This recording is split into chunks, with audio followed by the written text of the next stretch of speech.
جو انتظام ہوتا ہے صفائی کا ان سے کانٹیکٹ کرے، اور اسی طریقے سے جہاں پر خراب چیزیں ڈالنے کی ہوتی ہیں وہاں پر خراب چیزوں کو ڈالنے کا اہتمام کرے۔ ایسا نہیں کہ بھائی قربانی کا عمل ہے، ہماری مغفرت ہو رہی ہے ایک طرف اور دوسری طرف ہم دوسروں کی تکلیف کا ذریعہ بن رہے ہو، یہ شریعت میں حلال نہیں ہے۔ حجر اسود کا بوسہ دینا یہ وہاں پر بہت بڑی فضیلت ہے کعبۃ اللہ کے اندر، لیکن کسی کو دھکا دے کر کے اگر کوئی حجر اسود کو بوسہ دینے جا رہا ہے تو یہ حرام کام ہوگا،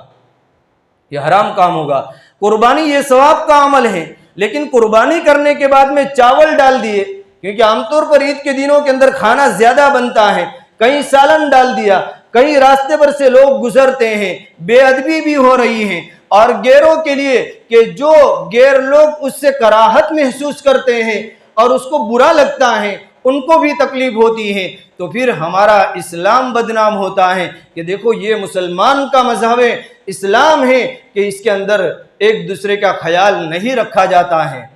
تو ایک چیز تو اس کا بھی خاص کر کے اہتمام کرے۔ اللہ تعالیٰ سے ہم دعا کریں کہ اللہ تعالیٰ ان باتوں کے اوپر ہمیں عمل کرنے کی توفیق عطا فرمائے، اور 9ویں ذی الحجہ کی فجر سے تکبیر تشریق پڑھنے کا اہتمام کرے، فرض نماز کے بعد میں بلند آواز کے ساتھ کے اندر، اور عید کے دین کو بھی ہم جوڑ محبت کے ساتھ کے اندر امن و امان کے ساتھ میں گزاریں۔ عید کی رات کے اندر بھی خوب عبادت کرے، اس لیے کہ 5 راتوں کی جو فضیلت آئی ہے اس میں بقرہ عید کی رات بھی ہے کہ اس میں دعائیں رد نہیں ہوتی ہیں اور اس کے اندر دعائیں ضرور قبول ہوتی ہیں، جنت واجب ہوتی ہے، اس کا بھی اہتمام کرے۔ اور اسی طریقے سے عید کے دن کو بھی ہم عبادتوں کے ساتھ کے اندر اللہ کی رضا کے ساتھ کے اندر گزاریں۔ اللہ تعالیٰ سے دعا کرتے ہیں کہ اللہ تعالیٰ آنے والے دین کو ہم سب کے لیے خیر و عافیت کا اور برکت کا، اور پوری دنیا کے لیے، پورے عالم کے لیے اللہ تعالیٰ امن و سلامتی کا بنائے۔